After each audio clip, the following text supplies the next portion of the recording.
Hello, welcome back.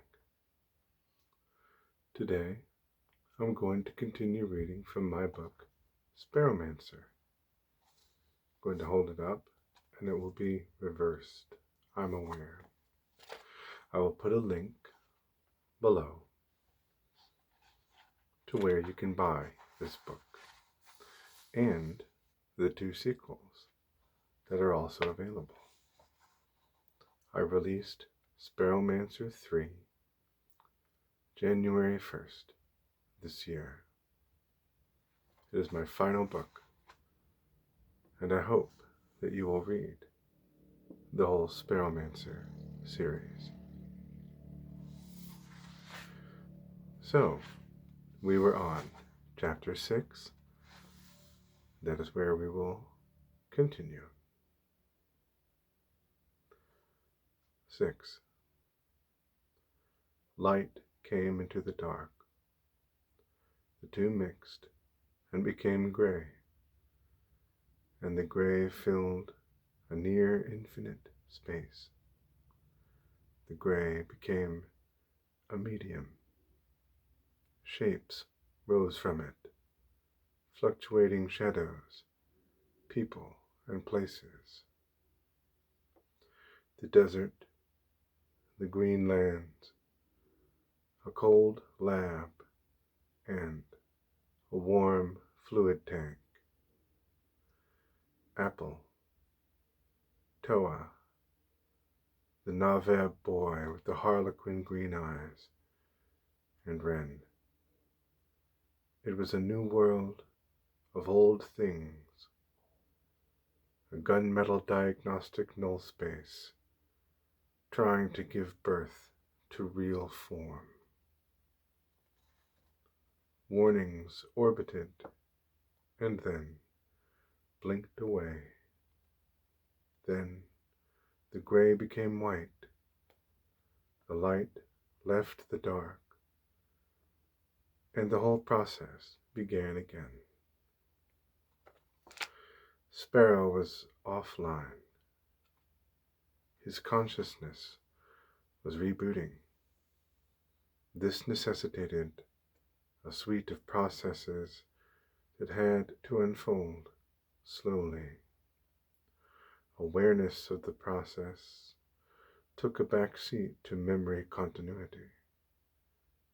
There was no cloud anymore, so his systems had to improvise with space.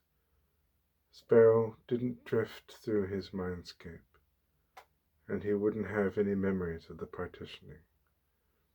He didn't see any of it. The next thing he did see was the room beyond a window that was so close to his face he was almost pressing against it. When he came back online, he found himself nude and suspended upright in a container with an acrylic front. He tried to raise his arms to beat on the acrylic, but there wasn't any room. He felt panic rising in him, and for a moment it was the only thing he could feel. But he overcame it with focus. He took in his surroundings. There was lighting inside his box, as though it were some kind of display case. He was suspended on a metal armature with calipers around his waist. The room his case was in looked like a gone bomb shelter. The ceiling was curved, and the floor was hardwood. There were 2 shelves of cans and ration boxes. There must have been a reactor, because the lights still worked. Gone LED filament bulbs with little yellow pyramids inside. Sparrow tried to think of himself like a filament in a light bulb, instead of a person trapped in a metal box underground. Sparrow's mind began to race, and he couldn't check it. He remembered the Battle of Spires, traumatic injury, revelation, abandonment. Tob and Rima were dead, with Apple. The last people who'd arrested him were all dead too. Maybe death was what Sparrow had been made for. He remembered everything at once. Panic rose like a wave. In his weakened state, he was powerless before it. He tried to plan, but his thoughts were caught in the undertow. He couldn't imagine what he would do. Possibility felt sunken far down, squeezed flat, trapped, and drowned in fear. Hours went by while he dove for clarity. It was a serious test. At times he felt like he might go insane. At other times he tried to shut himself off. Finally, he retreated inward, exploring his mind, eyes closed, looking for switches. He made discoveries about himself. There was a lot inside him that he could access. Controls for breathing, heart rate, galvanic skin response, pupillary response, keratinocyte production. He couldn't find any power controls. That was okay. All of it was okay. Clarity returned. He wasn't going to lose his mind. Instead, he was going to continue discovering it. But first, he had to get out. And now, he knew how. Clearly, his captors hadn't believed him when he'd told them he was a mage. Either that, or they hadn't understood what he'd meant. They probably didn't have any mages among them. If they had, they would have known about the incantation for mechanical disruption. Sparrow whispered. A whisper was all it took. The lights in his box went out, and the glass front swung open. He spread the calipers holding him in place and stepped into the room, activating the newly discovered heat sensors in his optics. He scanned the shelter for transhumans. Sparrow was the only person in the whole shelter.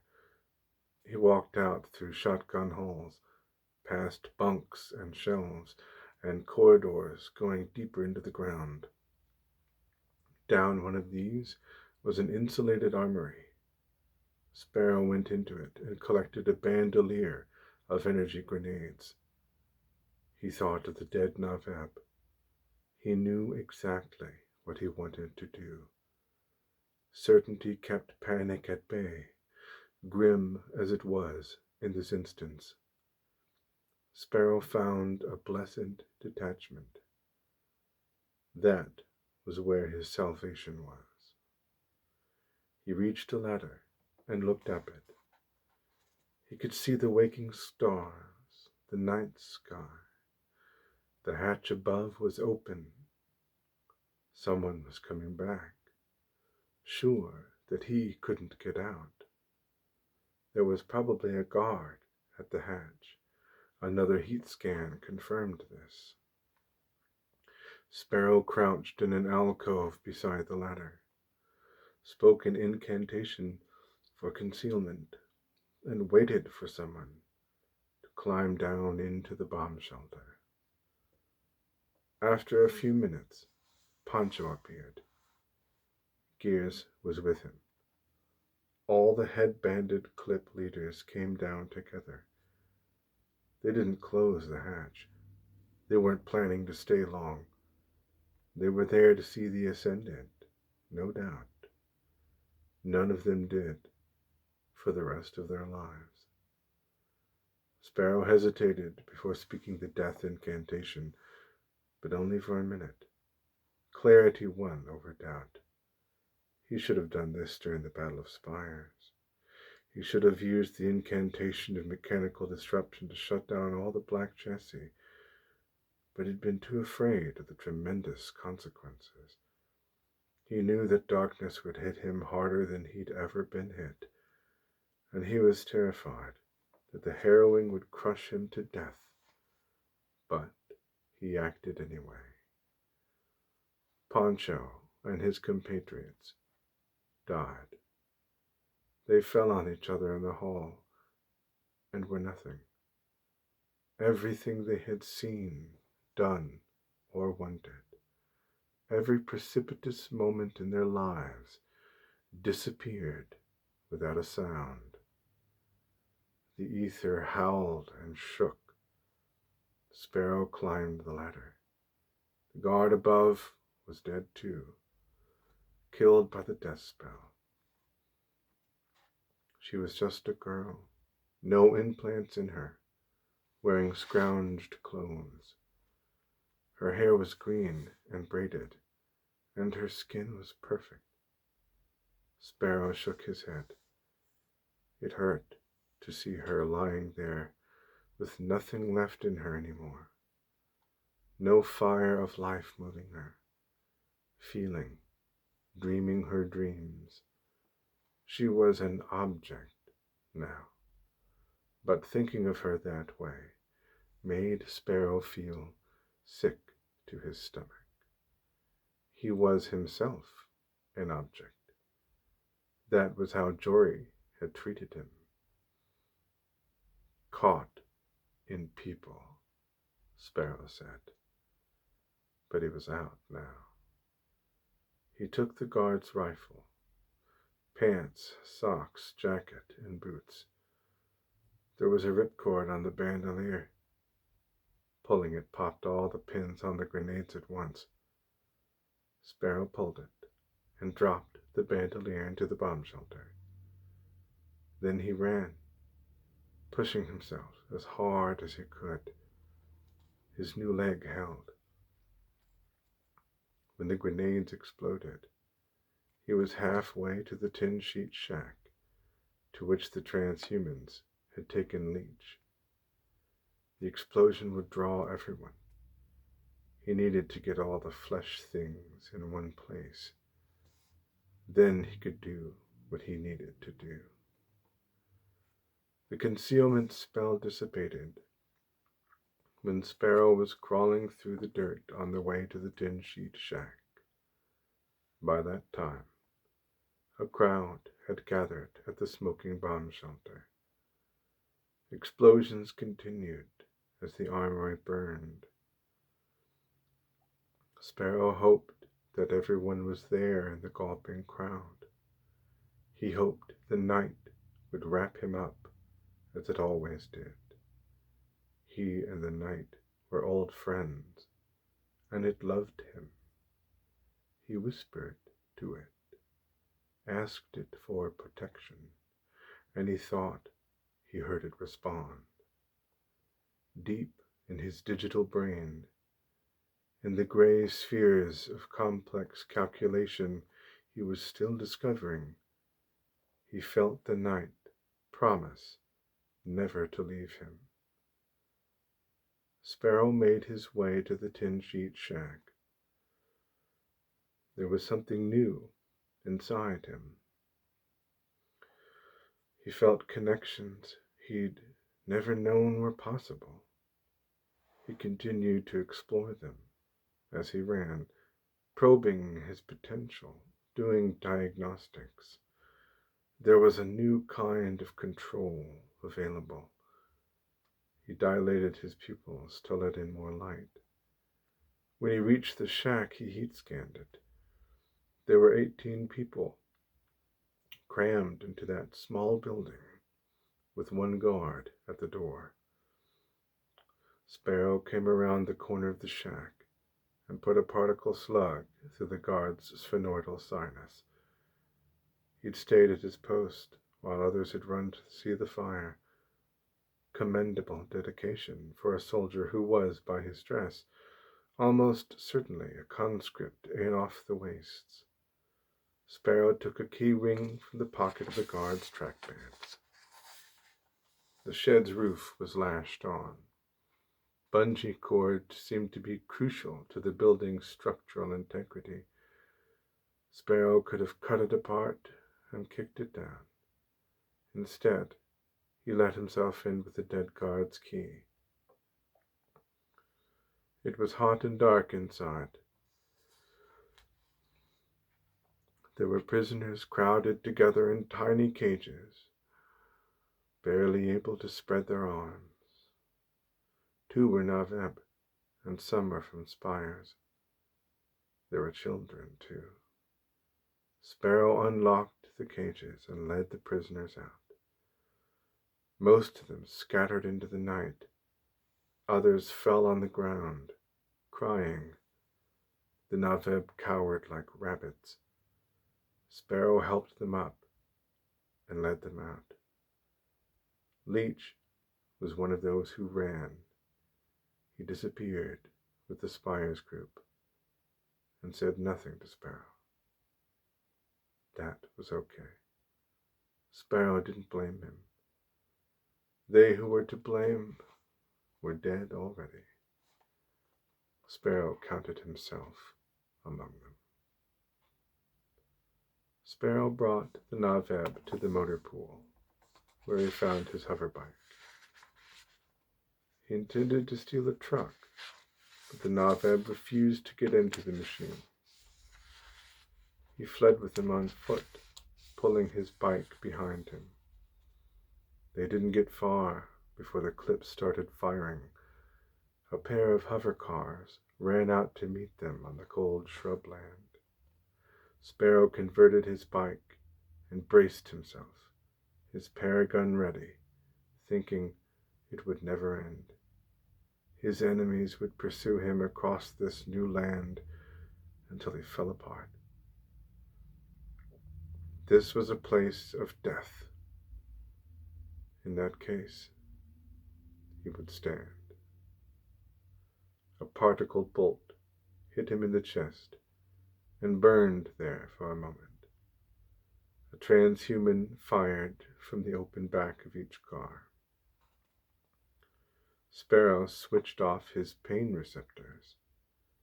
When he hit the firing button, the first hover car spun, dropped, and skidded in the dirt, disabled. The next was coming right at him. 2 more particle bolts hit him, and he turned to take them center of mass. They almost knocked him down, but he dug his heels in and used the cannon's recoil to steady himself. He hit the driver of the last hover car, and it sped past him, out of control. Its compensators kicked on, slowing it to a safe stop. Sparrow turned and sprayed the rear of the car, and the gunner in the back partially disintegrated. Now the clips from the first car were climbing out. Sparrow pointed at the second car. "Get in that, or they're going to kill us," he said to the Navab. They complied. One of them was weeping, but the other was trying to be stony. Her face was like a dam. Sparrow threw the clips' bodies out of the car, lifted his hoverbike into the back, and scrambled into the driver's seat. It had been a while since he had driven. He remembered cutting circles in Wren's silver skimmer, kicking up clouds of grass and grit, the sun shining through the open roof. That had been when there was nothing. No pull east, and no gone world. That had been the time of discovery. The car was still running. Sparrow flicked the accelerator switch. They left the transhuman screaming behind them and headed south. "South to Ro'Run," Sparrow said to his passengers. The one with the emotionless face said, "Arel is not as far. North goes through bad lands now, Sparrow replied. What tribe are you? No tribe. Sparrow looked back at the Clip's compound. He hoped he would never see them again, that the conscripts were too scattered now, with their leaders dead, to mount a long pursuit. The spires still standing against them, the transhumans would be stretched thin if they decided to continue their crusade at all. I'm Sparrow. What's your name? Why did you come for us? Asked the stony girl, ignoring Sparrow's question. I didn't, Sparrow explained. I came to free all the prisoners, but you can help me. Your people want me dead. You can be my atonement. You're a machine. The girl looked at Sparrow's injuries. His black endoskeleton was visible through the torn, seared flesh. How can a machine atone? Sparrow shook his head. He had no answer. All right. Stop there for today and continue where we left off in the next video. Thank you for listening. Have a good time, or rather, a good day. But hey, if having a good day involves having a good time, then have as good a time as you can. I'll see you next time.